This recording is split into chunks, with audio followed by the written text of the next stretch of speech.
Dear learners, in this unit, Caste and Class in India, we will be able to understand the concept of caste in Indian society, attributes and features of caste system, gain insight about different castes in various religious communities, and also we will learn the importance of class in society. So now let us first understand what is a caste system and what are its attributes. To understand the rural and urban social structure of India, it is essential for us to understand the concept of class and caste. The importance of caste in determining the nature of human groups and human relationships in India is very much evident when we examine the nature of Indian society. Class in India is understood to be, in the historical sense, very closely related to caste, and in pre-colonial period we find an overlap between the caste concept and the class concept. Now let us discuss the importance of caste system. Caste is a system of social stratification which lies at the very root of Indian social structure. By social structure, we mean the persistent pattern of social interaction existing within and among social groups. These patterns of interaction are guided by the normative system of the society. Therefore, caste structure is a pattern of social behavior in which groups and individuals are guided by prescribed set of norms, values and sanctions. The groups and individuals occupy a specific status within and in relation to other groups. In this system, individuals are born into a certain caste and thereby occupy the associated status and take up the role in accordance with that caste identity. Thus, caste is a social group which is closed-ended in nature. Sociologists have defined caste or jati as an hereditary group which is usually localized. It has a traditional association with an occupation and a particular position in the local hierarchy of caste. Relations between caste are governed by the concept of purity as well as interlinkages with other castes. In real life, there are a number of variations and permutations in terms of the structure and functioning of the caste system. After understanding what is the concept of caste, let us now study the attributes of a caste system. So, we know that the term caste comes to mean an ethnic group with a ranked position in social relations.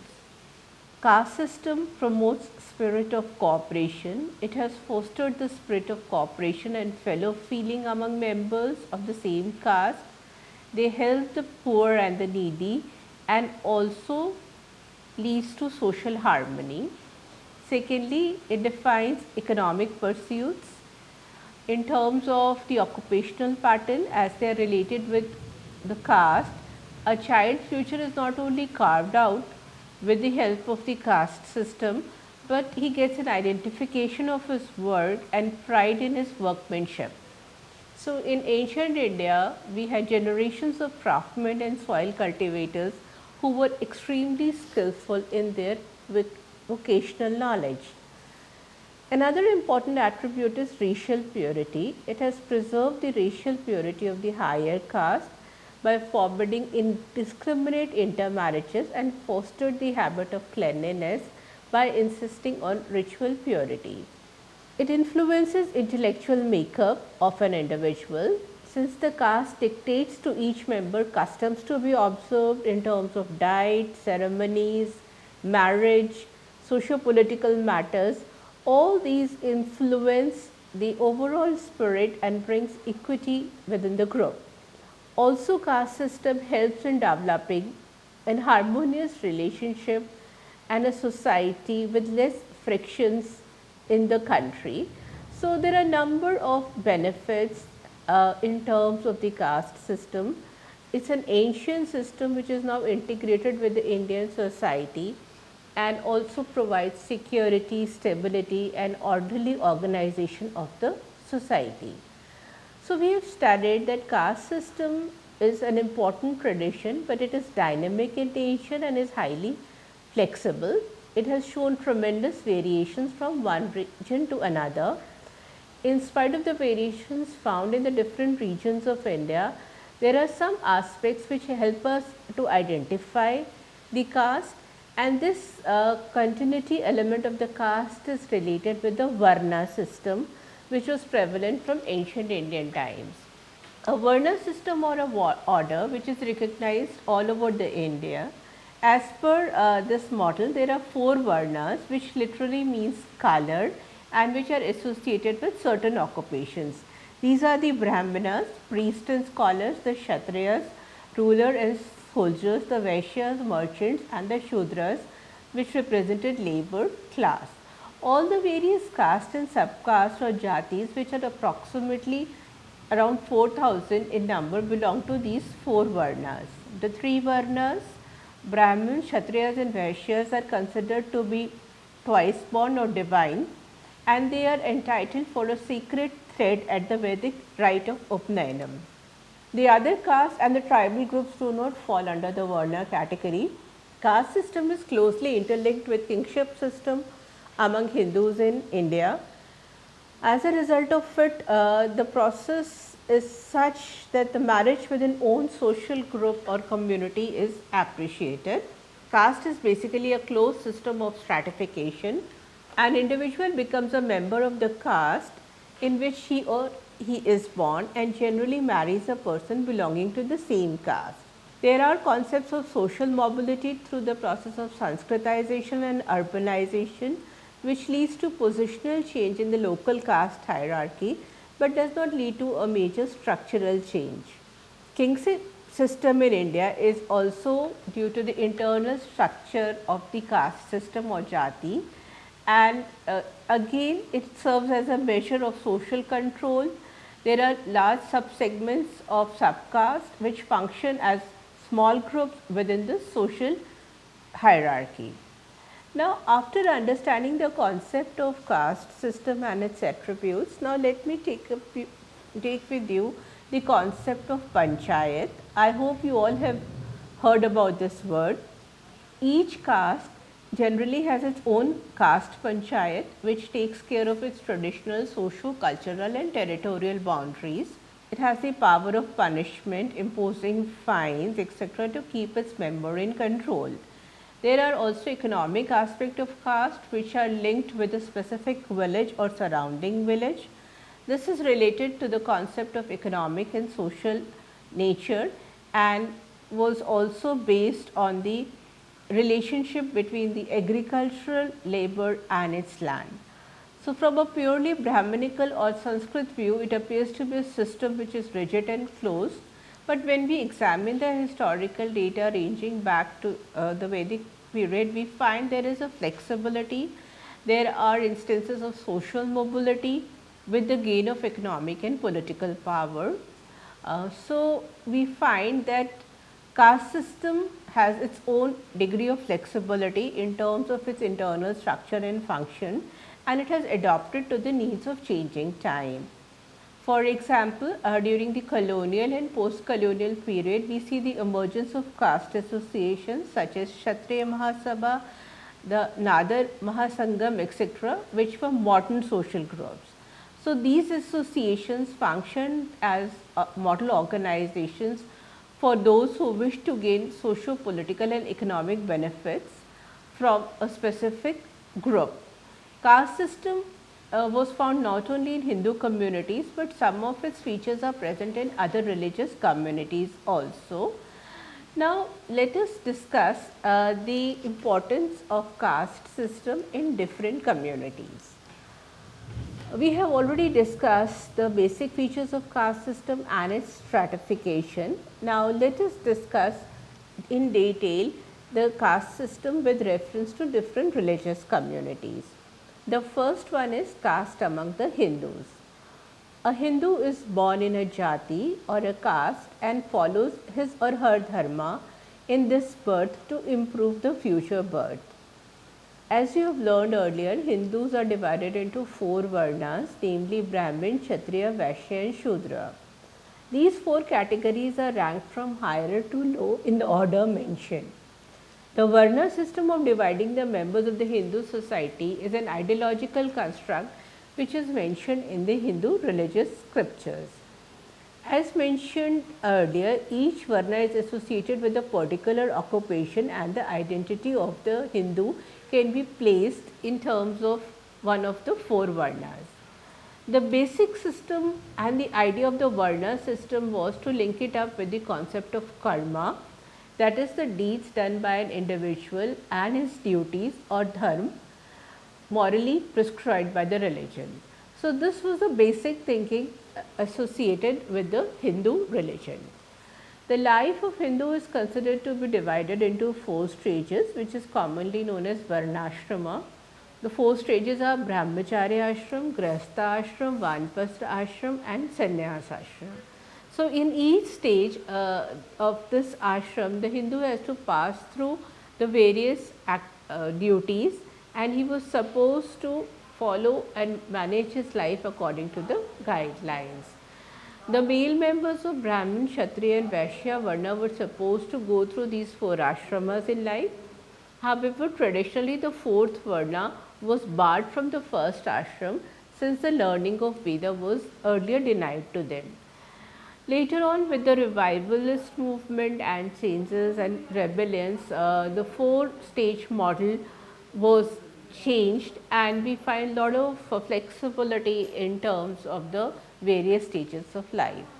So, basically the concept of caste was based on the birth cycle of an individual, the various dharmas or sacred duties that he has to follow as a member of the caste, and finally he must attain moksha or salvation through his good deeds. Now, in terms of caste among the Muslims, we will find a wide variation. So, after discussing caste among Hindus, let us now understand in terms of Islamic religion, what is the role of caste system. Islam is claimed to be by its believers as a religion of equality. So, we find that Quran recommends egalitarian principles, but still there are social divisions among Indian Muslims. The most popularly known division among the Muslims all over the world is between the Shias and Sunnis. They hold divergent views and interpretation over Islamic texts and traditions. In India, a vast majority of Muslims are Sunni. Apart from these kinds of division, there are also other kind of social grouping among Muslims in India, which reflect the influence of Hindu beliefs and practices, especially those relating to caste system. Muslims in India are divided into two major sections. First, those who claim to be the descendants of early Muslim immigrants, and secondly, those of indigenous origin whose ancestors were converted to Islam. Those who claim to be the descendants of early Muslim immigrants are called Ashraf, or in terms of its Arabic word, and its translation is honorable, while the others do not have any specific name. In Bengal, Ashraf were basically designated for clean occupational caste and Arzal for unclean caste. In the Muslim social hierarchy, the descendants of immigrants from Persia, Afghanistan, Arabia and Turkestan are recognized as the highest category of Muslims in India. The Indian Muslim caste known as Sayyid, Sheikh, Mughal, Pathan comprise of this category. Sayyids are considered to have been descended from Fatima line. She was a daughter of Prophet Muhammad. So, Sayyids are accorded highest social status among the Muslims. In the second rank of social hierarchy comes the Sheikh. They are considered to be the descendants of early Muslim migrants of Mecca and Medina. The Mughal and Pathan subdivision of Ashraf rank third in the social hierarchy of Muslims. Both are almost equal in social status. Those who came to India where the Mughal armies and subsequently settled here are also known as Mughals. Their main subdivisions are based on different ethnic and tribal origins as Changiz, Uzbek, Turkmans and Kilabash. The Pathans are descendants of those who migrated to India from Afghanistan and from the Pashto speakers of the northwestern frontier province of Pakistan. Among the Ashraf group are also included those pseudo Ashrafs who claim descendants from other castes also.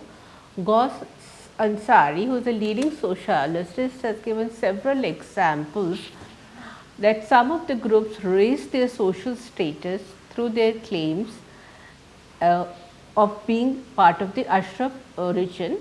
There is a long list of certain castes which is mentioned in the various census reports of the pre-independence time.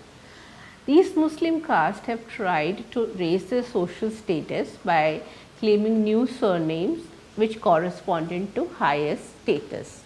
Now let us discuss Muslim converts of Indian origin. The Muslim converts of Indian origin are generally known by their caste name. In this group, we have placed three distinctive groups, namely converts from higher caste of Hindus, converts from clean occupational caste and converts from unclean occupational caste. In the social hierarchy of Muslims in India, converts from higher caste of the Hindus are placed below the rank of Ashraf.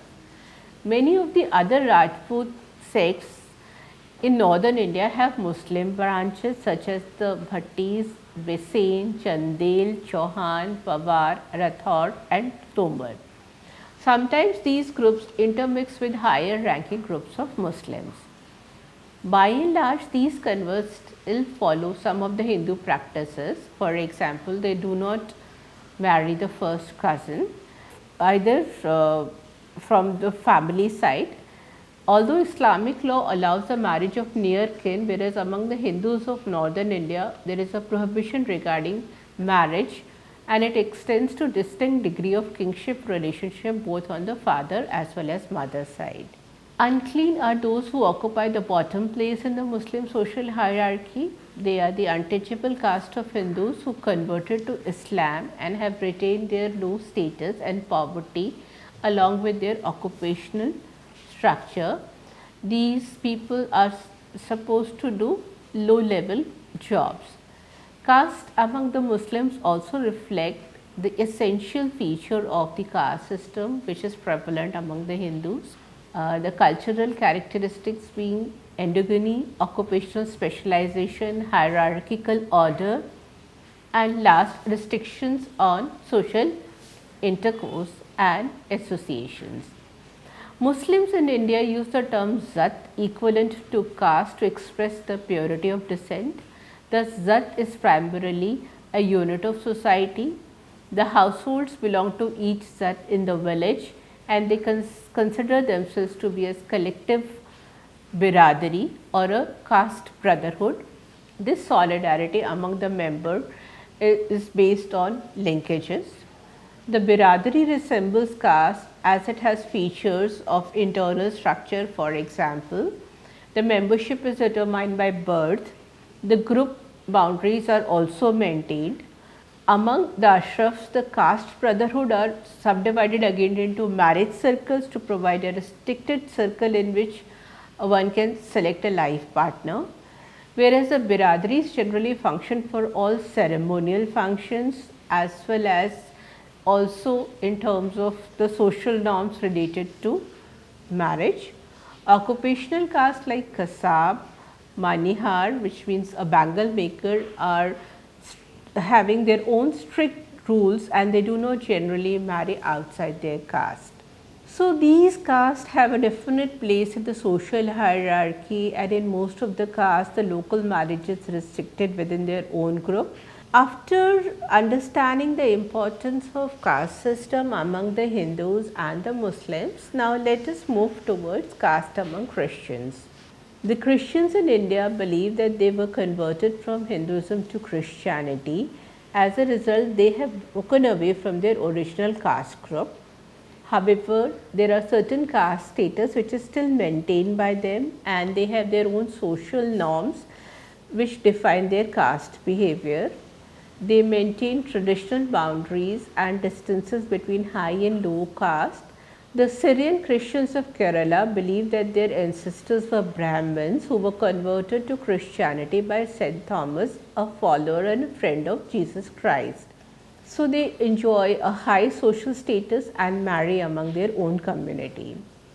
Like the Hindus, some of them do have a faith in horoscope, or they also observe certain death pollution rituals and certain customs related to life cycle.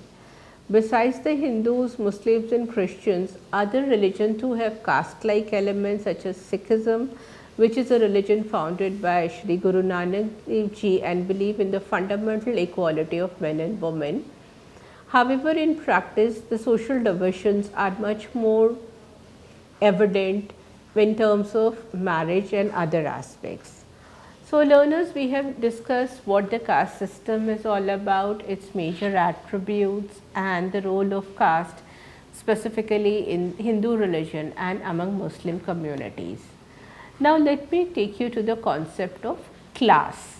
This is very relevant in today's world.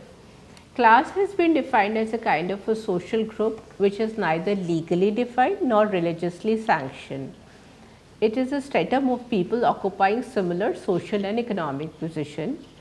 Wealth, education, income and occupation are the basic determinants of class. It is relatively open, that is, anyone who satisfies the basic criteria can become its member. There are several classes in the society which are hierarchically ranked in terms of their wealth and income. This difference is also expressed in terms of lifestyle and consumption pattern. Now, let us understand class in India. Social classes are the characteristic features of industrial society. Class in India, as we can see, had its genesis during the colonial rule. In the pre-British Indian society, there were classes, but they became more prominent and evident during the British period. The self-sufficiency of the village community, which was a building block of Indian society, led to the emergence of new class relationship. Earlier, the village community produced only what was required for the consumption that was needed for the villagers. So, there was very little surplus, and as a result of it, less differentiation in terms of class among the village population. It was mainly overshadowed by the caste component, and class dimension was related with the interaction between the rulers and the ruled. The king and his courtiers represented a class which was distinct from the subjects over whom they ruled. We had zamindars, zagidars who were working with the kings, along with the king, lived on the revenue collected from the village community under their jurisdiction. Besides these classes, we had classes of administrative officers of various ranks, merchants, artisans and specialists of various kind. The colonial rule in India proved to be a turning point in Indian history. It introduced new elements which led to radical changes in the structure of Indian society. In the next video, we will study about the change in continuity in India, which was brought about by the impact of colonial rule and the impact of the rise of national movement and its impact on the class structure.